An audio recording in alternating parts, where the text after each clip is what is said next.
Welcome into Pressbox Live. I'm Stan the Fan Charles with Pressbox and PressBoxOnline.com. With me is my partner in crime, Gary Stein, who just happens to be the voice of UMBC men's basketball. And that fits because in about 45 seconds, we're going to talk to the guy who's got a lot to smile about. That's Coach Jim Ferry. He joins us in just a minute. Let me first tell you that if you bet $5 with DraftKings, you instantly get 200 in bonus dollar bets for this weekend's big game. Get this and other great sports book promos and specials at pressbox.com/offers. That's pressboxonline.com/offers. And we're also brought to you by the Costas Inn. I'll do that live read at the end of the show. Jim, when I say good night to you, you can just duck out and I'll do the live read then, okay? Okay. Welcome in. We appreciate your coming in. I was wondering, looking at the success you've had this year, when athletic director Brian Barrio hired you, has everything he told you about the program been sort of the way you expected this to go? Has it been better or has it been less than you thought? I have a feeling you're not going to say it's less than you thought, but talk about the job that is today. Yeah, you know what? Everything's been great. This place is great. When Brian and I first met and we talked about, UMBC and obviously Freeman Rabowski, when I got to meet with Freeman and did my research on the university, the school, the program, the biggest thing to me is always the people. All right. The people that you work with every day, from leadership down, and everything that Freeman had said, everything that Brian had said, this campus really cares about the students, not just the student athletes, the students. If you look at it, right, when you drive in, the place is beautiful. It's clean. We have great amenities. It's a great school academically. The resources that we have, more importantly, the facilities that we have. So it's really everybody's on the same page, and now with the new president, she's been fantastic. She's come in with great energy. She loves athletics. She came from Duke. She's very visible on campus with the students and the student athletes. So I love it. I love the whole situation I'm in. I love living in Baltimore. I guess the only downside that they couldn't have warned you about was Gary doing the play-by-play. Yeah, I mean, if I knew that, I probably wouldn't have taken the job. Absolutely not. I got one other question for you. We're here to talk about you and the paint you're putting on your canvas at UMBC. How much credit do you give Ryan Odom? Because you know what UMBC's reputation was prior to Ryan getting there as far as men's basketball.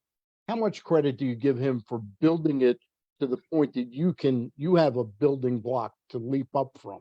Yeah, I mean, Ryan did a fantastic job. Hey, listen, now I coached against UMBC when they were in the NEC conference when I was at LIU. Right. And Sully was the coach there. UMBC had some success. Every couple of years they'd make it to the NCAA tournament. Right. And then Ryan made it that one time. And not only did he make it, but he had, the biggest upset in college basketball history. So that's obviously laid the groundwork, and people know UMBC because of that. You call recruits now and it's like, hey, do you know anything about UMBC? And they don't really know about the great academic reputation, and campus and all that, but they're like, oh yeah, that was a 16-1, right? And I'm like, yes. And then some people, were you the coach there? It's like, nope, but I'm still going to promote it. So no, Ryan, obviously that game, that success that they had, to go up and beat Vermont on the shot and then to turn around and upset Virginia, it's something that's really helped this university grow, and we'll always talk about it. I'm going to turn you over to Gary because I can't compare with the X's and O's and the who's and the. Well, neither can I. So don't worry about it. I don't know if we're going to get that deep into that, but Jim, all kidding aside, I just want to thank you. First of all, the last 2 years, your accessibility, your availability. I mean, how you've let Rick and I come into the program. Just thank you so much. It was really great, and I think it makes for a better broadcast. So thank you so much. Anytime. You guys are awesome. You're always welcome. Thank you. I do want to talk about the event center. about the place where you play, because I think that, people know about it, but it's a jewel. And I want people to understand what the atmosphere is like there and what you guys are building there. You know, I get it. When school isn't in session, sometimes it may be difficult to draw. But once the students come back and the place is rocking like it has been for the last couple of home games, and I think they've really helped you guys, you know, come back in that second half. Last night, you guys got a standing ovation after that game. Just talk a little bit about the atmosphere that's being built there. Yeah, I mean, first of all, for people that have not been on campus to see this facility, it's just the state of the art. It's probably, you know, the best facility, you know, in Maryland, you know, right up there with the Xfinity Center at the University of Maryland. I mean, this place is a big time. And I've coached at several universities. I've coached at several, I mean, I was in the Atlantic 10, and this blows away what we had at Duquesne. And even Penn State, like Penn State was a big, like 17,000 seat arena. It was too big. This thing is just beautiful. It's the best facility in our conference. I think it's the best facility, one of the best facilities in the East Coast. And you know, by the way, it is called the Chesapeake Employers Insurance Arena. Correct. Yeah. The Peak. We call it the Peak. Okay. Right. And it's great. And the one thing I will say, like, we do an outstanding job of, like, the event, the day of the event, the game itself, our cheerleaders, our band, the acoustics are unbelievable. This is a big time arena. This is like a professional game environment. And you got to come because it's a great night out. I mean, we play in a real exciting style of basketball, beautiful facilities. I mean, we have, you know, these concession stands. Now we have a lounge in the end zone. When you come, man, you really experience it. And what we've seen is people coming for the first time and are like, wow, I didn't know this was here. And now they're coming back. You know what I mean? So we're trying to draw in all these local people to come in. We've got a great quality of basketball. We got great players. It's a really good, exciting style of play, exciting league. And like I said, it's just a great event to come out and see. So if you haven't had an opportunity to get out to the Peak, you should come check it out. It's a great place for basketball, and it's a great place for concerts and shows, which they do quite a few of as well. I was just going to interject real quick in between questions. I saw a Bob Dylan concert there about a year. Oh, that's right. He was there. Yep. And it was absolutely terrific for that. So go ahead, Gary. No, it's a great place. It really is. So, Jim, the reason why they gave you a standing ovation last night, that big win over NJIT, was because you guys came back from a 16-point deficit in the first half and still trailed by 11 at the half. And I think it was up to 14, if I'm not mistaken. You know, pretty late in the game, you guys made another epic comeback. And I say another epic comeback because this is the third or fourth time that you guys have come back this year from double-digit deficits in the second half to win games. I know you got a lot of new guys on your team and you're looking for shared experiences for them to share, right? Just talk about what something like this, a double-digit comeback win, does for a team like this.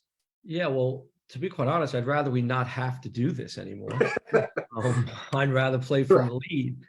It is, you know, we have 8, 9 new guys in a program, and you know, I've talked to you about this quite a bit about we have to gain shared experience, and the only way you gain shared experience is by competing together every day, practicing hard together every day, and being in situations, tough situations. And I mean, we were down 14 with 14 minutes to go against Maine, and we come back and won that game. So it is something that we talked about at halftime. Like, hey man, we've been here before. We have been here before. This is going to be a great feeling at the end of the game when we turn around and win this. But we have to dig deep and go back to what we did to come back and win the game. And I thought we did that yesterday. And I thought that just showed a lot of character in our guys, a lot of stick-to-itiveness. I know he said that word yesterday. But just not giving in, you know, just keep fighting, keep doing what we do. And what was really nice about it was, you know, it was our bench guys that really stepped up for us last night. It wasn't necessarily the starters. But when you go back and watch the tape, you see the starters, man, standing up on the sideline, waving towels, cheering for those guys. And I think that's a unique thing nowadays where kids are really bought in and cheering for each other, especially when they're all new guys. So hopefully, you know, we've won 2 out of our last 3. You know, we had a stretch, we won 6 in a row at one point. I just think if we can just get back to playing the way we're normally playing, hopefully make a little run down the stretch here. Jim, I looked at your schedule and results, and you lost to NJIT up there, and you beat them at home. you played Vermont, who is the powerhouse of your conference, and your game with them at Vermont was much closer than at home on the repeat, on the second time you played them. You played up there. There's an old adage that it's really hard for a team to beat another team 3 times in the same season. You think you guys can square up with them, match up with Yeah, them? I think we could square up with anybody, but as a coach, I have an old saying too, it's hard to beat somebody once. You know what I mean? So listen, man, That's a better saying. yeah, That's a better saying. yeah, it's, listen, our league, Vermont's kind of separated themselves again, Yeah. but only by a couple of games, and everybody else is within a game or a half a game of each other. And, bottom line, what's played out in our conference this year is whoever plays well that night wins the game, period. Like we're playing Bryant coming up, who's a fantastic team. They're rolling. They just won 3 in a row by like 25 each game, and we beat them at their place earlier. But it's going to come down to who plays well. We beat Maine at our place. We go on the road. They pounded us. They played better than us. We beat UNH at home. We saw a game. I think Binghamton beat Bryant by like 20. Then Binghamton comes to us and we pound Binghamton. Like it's one of those things, man. It's about there's a lot of parity in our league, and it's about who's playing best that night. So hopefully you can get you guys playing good basketball, and whether you win or you lose, you really got to get focused and move on to the next one.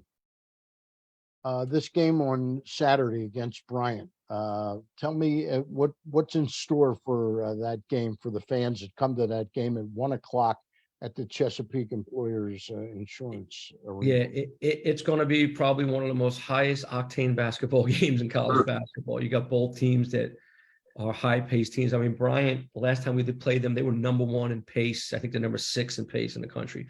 We're a high-flying team and high-scoring team and flying up and down the court. So I think you're going to see 2 teams that are going to play really hard and really, really aggressive basketball. And again, you got 2 teams that are like a game apart from each other, and we've beaten them once. They got to come in here. They got a bunch of local kids. They got a bunch of high major transfers, a lot of talent. They're deep. They're aggressive. I think it's going to be a big-time college basketball game, just like the last time it was when we played against Bryant. And 1:00 is start time, right? Yes, 1:00. All Get right. there early because we're going to have a great crowd.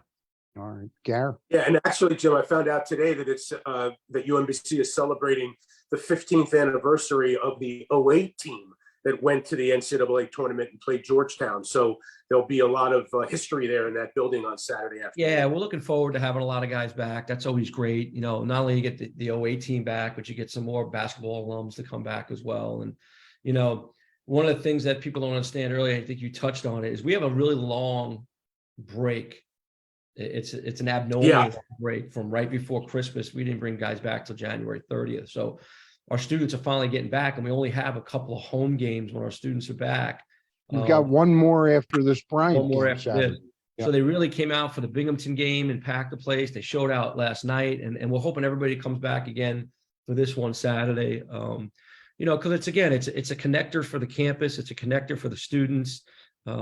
It's a great event. I think we play a great style of basketball, playing a really good team. So we're honoring the 08 team. So I think it's all stuff that we'll keep building on, game after game after game. And I thought we did a great job at the end of last year as well, making that run to the championship game. We had a great crowd as well. So hopefully we can keep building on that. And they'll see some great coaching on the UMBC side.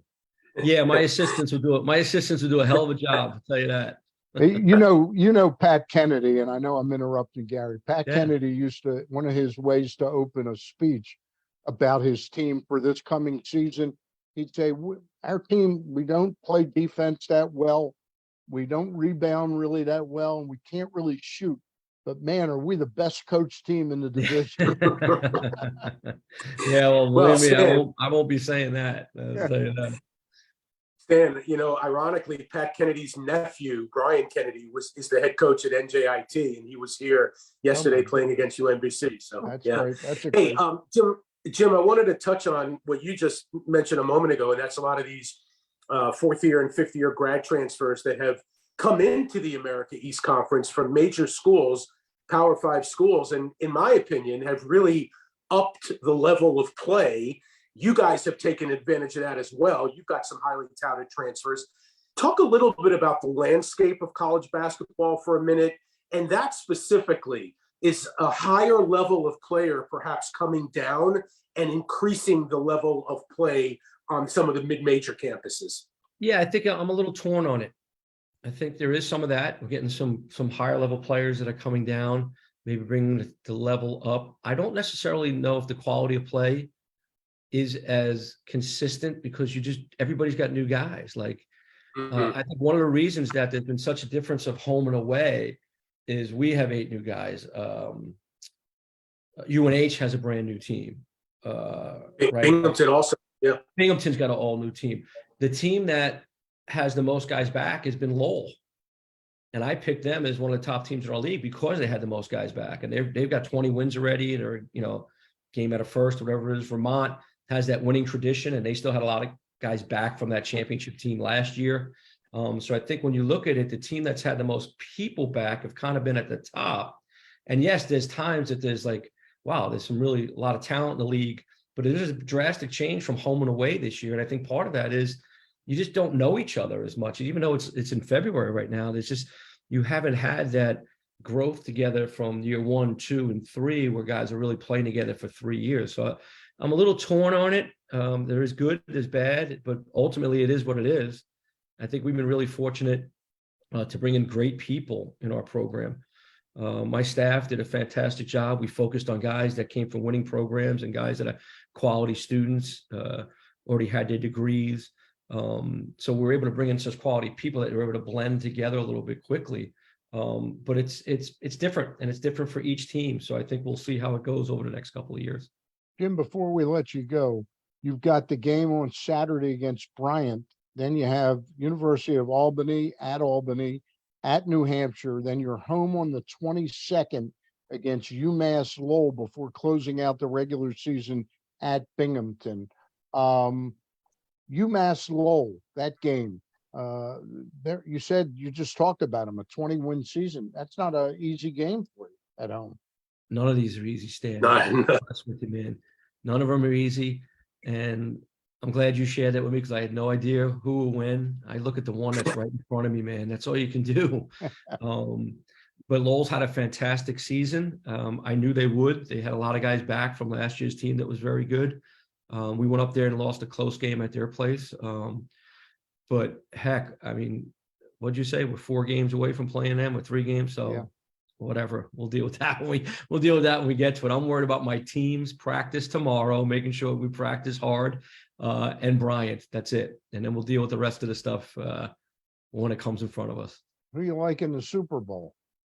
You know what, man? I love Mahomes. I just love the way he plays.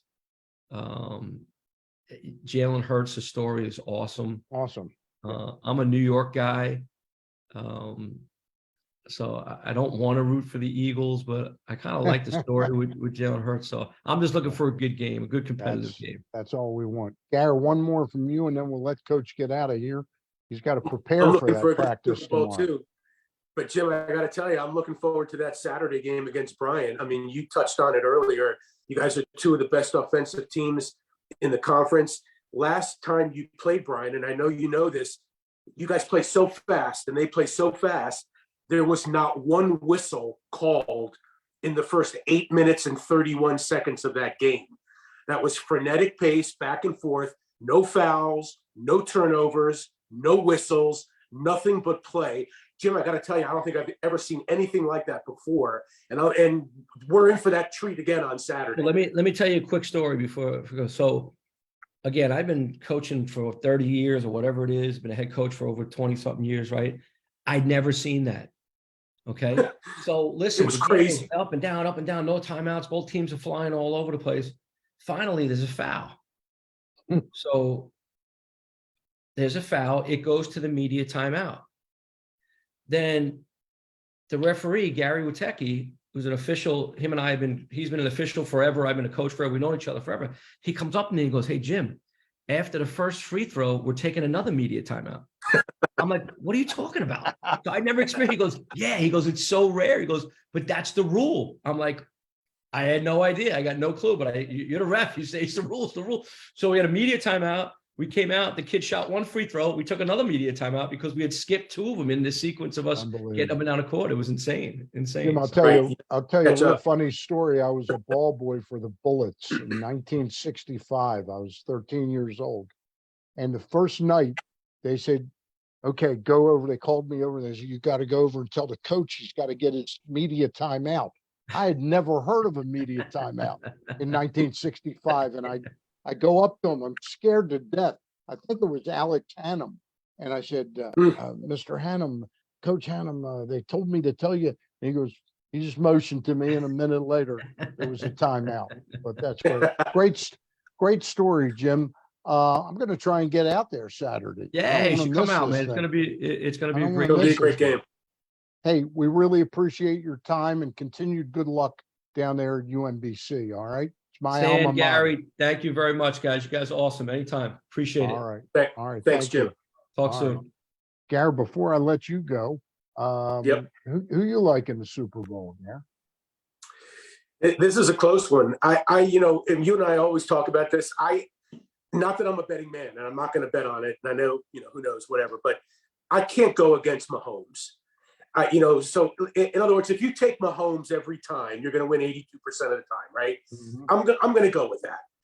The guy has Super Bowl experience. He's still the best quarterback in the NFL. I'm going to assume that he's healthy. Okay. Right. None of that means he's going to win the game, by the way. But I just have a hard time going against Mahomes. How about the Eagles defense that has 80 sacks? The front four have 10 apiece, I think, from the front four. That means the other guys are getting a ton of sacks. Yeah, no, there's no doubt about it. They got the best pass rush in the league. They have the most tackles for loss, yardage lost, etc. But again, Mahomes has a bag of tricks, right? He gets rid of the ball quickly. He moves very well within the pocket. He's got the, Stan, you've watched him. He's got the underhand, and he's got Yep, he's got it. and he's Oh got this, God, that, he the can other thing. he can go behind his back and He can throw. He threw with the throws left hand left last hand, year, right? So, look, does that mean they're going to win the game? No. But again, I think Mahomes has a deep bag of tricks, and I'm going to stay with that. All right. You think it'll be a close game? Yeah, I do. I think it'll be like a field goal, 4-point game, something like that. What do you think, by the way? I'm taking the Eagles. I've been sort of on them all year long. I'll tell you, I was trying to get Jeff Zreback on, and he can't do our show March the 2nd because he's flying back from Indianapolis from the combine. And I said, real quick, who you like in the Super Bowl? He said, normally the Super Bowl is won by the team that wins in the trenches. And I just think the Eagles, but you'll follow me. He said, I just think the Eagles are too tough in the trenches. He goes, but then again, Mahomes can do anything. So, he covered. It's going to be a fascinating game. Yeah, it should be a good one. Should be a good one. You know what? Hey, and also, yeah. Go ahead. Go ahead. I was just going to say, while we're on it, I was reading something really interesting about Jalen Hurts. And, we all know his story about Alabama, and then he got hurt and Tua took over, and now they're both, stars in the NFL, although I wouldn't quite put Tua up into Jalen Hurts' category. But, one of the things that makes Jalen Hurts so difficult to defend, I found out, was that when he was in high school and early in college, he was a power lifter. That was his other sport that he devoted time to until he devoted full time to being a quarterback. And when you watch him run, it's difficult to bring him down. He doesn't look because that those big. legs, he's like Bo Jackson. Yeah. He drives forward, absolutely. And it's really important in the quarterback sneak situation. Philadelphia leads the league this year in number of quarterback sneaks and in number of quarterback sneaks that result in first downs, 29 of 33. So look for that in this game. It may be minute, but it could be a difference maker when it comes to third and short. Do you think any of those sneaks were 1.5 yards like the Ravens tried in Cincinnati? I doubt it. I don't know, but if he had to do it, he probably could. Hey, I'm going to give you a buzz when I finish up. All right. I just need you Sounds for a quick second. All right. Yep. Thanks, Gary Stein. I just want to You got get in my read about my favorite place to eat in Baltimore, in and around Baltimore, the Costas Inn. Costas Inn, located 4100 North Point Boulevard. Again, I've told you time and again, Great place to go watch the Super Bowl, watch any sporting event, a big Maryland game when the Orioles season starts, the Ravens. But some people are still not comfortable sitting in a restaurant with a lot of people. The Costas Inn has you covered there too. They've really stepped up their curbside game. You can order online at costasinn.com. You can you can pay for your food online, and then you can pick it up and you don't even have to get out of your car, and everything is packed superbly. There's no spills, no muss, no fuss. The Costas Inn, you'll love it. You'll thank me later. All right. For Gary Stein and Coach Jim Ferry, I'm Stan the Fan Charles. I'll be back Monday night with Ross Grimsley. Next Thursday, Gary Stein and I will talk to the commissioner, the CIAA. That's Ms. Jackie McWilliams, and also Al Hutchinson from Visit Baltimore. That's next Thursday on the 6th. All right. You got it. We got it. We'll see you later. See you. Bye.